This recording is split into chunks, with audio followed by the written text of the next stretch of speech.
Hi, it's Kirpal Lottey with KP Fitness Results, and today I'm going to talk to you about how you can stay on track with your fitness and nutrition goals over the holidays.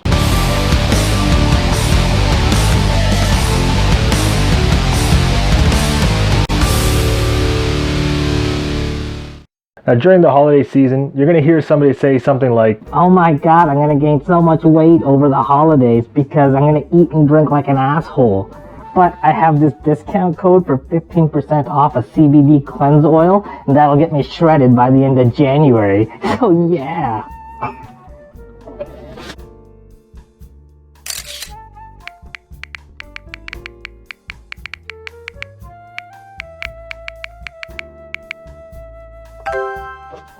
I promise you that happened at a locally cultivated, organically grown coffee shop in your city. But seriously, I'm here to help eliminate any anxiety you might have about attending any holiday parties. It doesn't matter if you celebrate Hanukkah, Festivus, Christmas, or I guess everybody celebrates New Year's Day. At some point between Hanukkah and New Year's, you're probably going to want to relax with your nutrition. Nothing wrong with that. But that doesn't mean you have to gain 15 pounds like everybody always says, or most people always do. I'm going to talk about the time between Hanukkah and New Year's Day. This is because I don't celebrate American Thanksgiving because I am Canadian. I'm also not Jewish, so I really don't know how you celebrate Hanukkah, so please pardon my ignorance.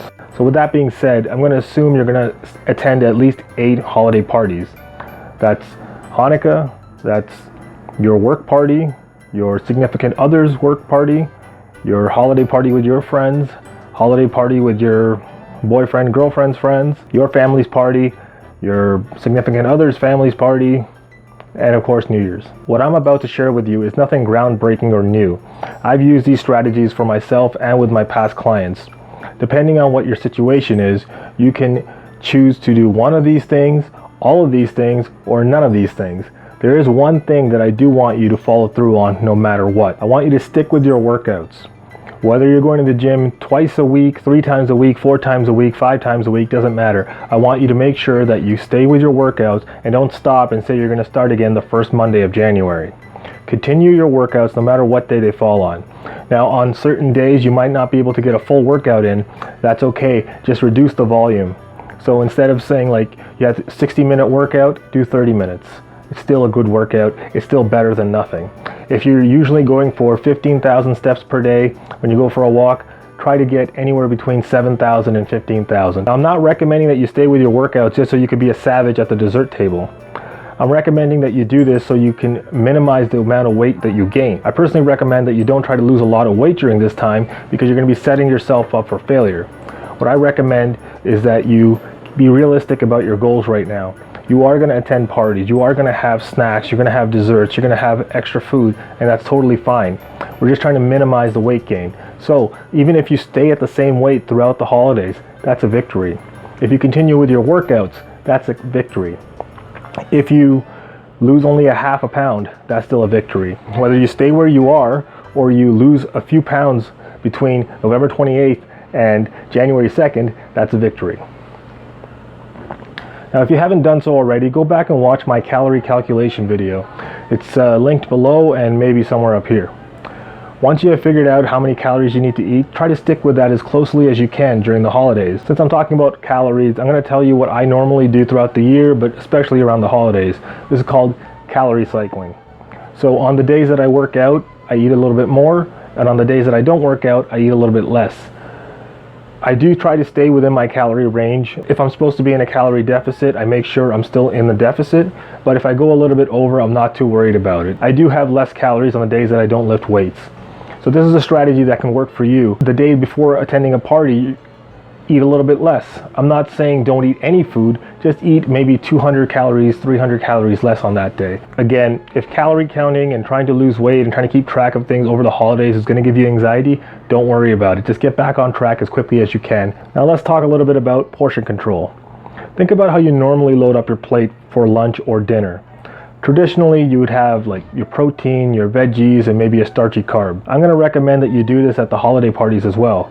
That doesn't mean that you can't have other foods that you enjoy like cookies or pies or other desserts. All I'm recommending is that you eat in the traditional manner first with the food that's available at the parties. Don't scarf down your food.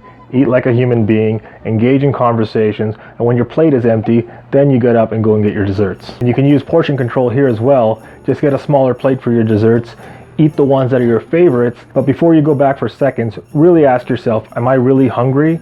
If you are, then by all means have what you like. If you're not, maybe wait a little bit. Also think about the choice that you'll be happiest with, not just in that moment, but later on as well. You don't want to overeat and then regret it later. And if you're going to hate yourself later, don't go back for seconds or thirds no matter what anybody says to you. But if on the other hand you're happy you finally get to relax and enjoy yourself at these holiday parties, by all means go for it. Just get back on track as soon as you can. That could be the next day. That could be the next meal. It could be the next bite. It's in your control. This next strategy that I use kind of piggybacks off the last one, and I use this all throughout the year no matter what party I'm going to. I always prioritize protein first. So I'll put as much protein as I can on my plate, then the veggies, because who likes veggies, and then I have whatever else I would want to have. But I always prioritize protein. Protein is great to keep you full. It's great to rebuild muscle tissue, especially if you do work out on the day that you're going to a party. So always start with protein, veggies, and then have whatever you will enjoy. Now we're on to the big topic, something everybody always asks me about over the holidays: alcohol. And just like everything else we enjoy over the holidays, alcohol has calories. The problem usually is that people overeat when they drink too much. You might end up going back for thirds, fourths, fifths. If you're really concerned about overeating or drinking too much over the holidays, set some rules for yourself and stick with them. And if you have awesome friends or family members, ask them to help you stick with it. And some fabulous desserts, which, by the way, I need you to keep me away from no matter what. Okay. Yeah? No. I'm just gonna have a bite. Oh, no. Just a bite, come on. You know what? You told me specifically not to let you have any dessert. I appreciate it, Larry, but I changed my mind. But you said, no matter what. This is the what. But now that's why you asked me and not these other people. She told me not to let her have it. I don't care. She said no matter what, okay? Now let's talk about leftovers. Do you have to take all the leftovers home with you? Well, if you want to piss off your relatives, then yes. In all seriousness though, you have a choice of not taking anything home with you. No matter how much somebody insists that you take something, you don't have to do it. It's your choice. Now, if you really feel backed into a corner, you can always take something and give it to the homeless. Who's gonna know? I normally try to avoid taking any leftovers home, but if I do, I usually start with the protein. So if there's turkey, I take a lot of it because I enjoy protein. I don't want to have to cook for the rest of the week, and I know I'm gonna piss somebody off. Where are those cookies? I ate them. All of them? You said I could eat whatever I wanted. Where are those little sausages? The last point I'd like to make here is that you can make things easier for yourself if you don't label foods as good or bad. Maybe you should try going with more or less.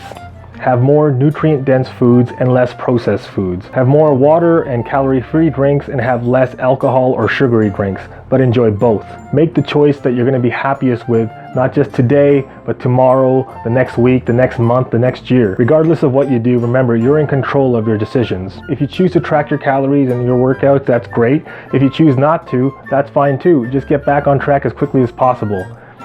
Could be the next day, could be the next meal, could be the next bite. Remember, it's not about what you do between Christmas and New Year's. It's about what you do between New Year's and Christmas. That's what's going to make the difference. That's it. Thank you for watching. I hope you enjoyed this video. If you found it helpful, please like it and share it with anybody else who you think will benefit from it. Enjoy the holidays. Stay strong.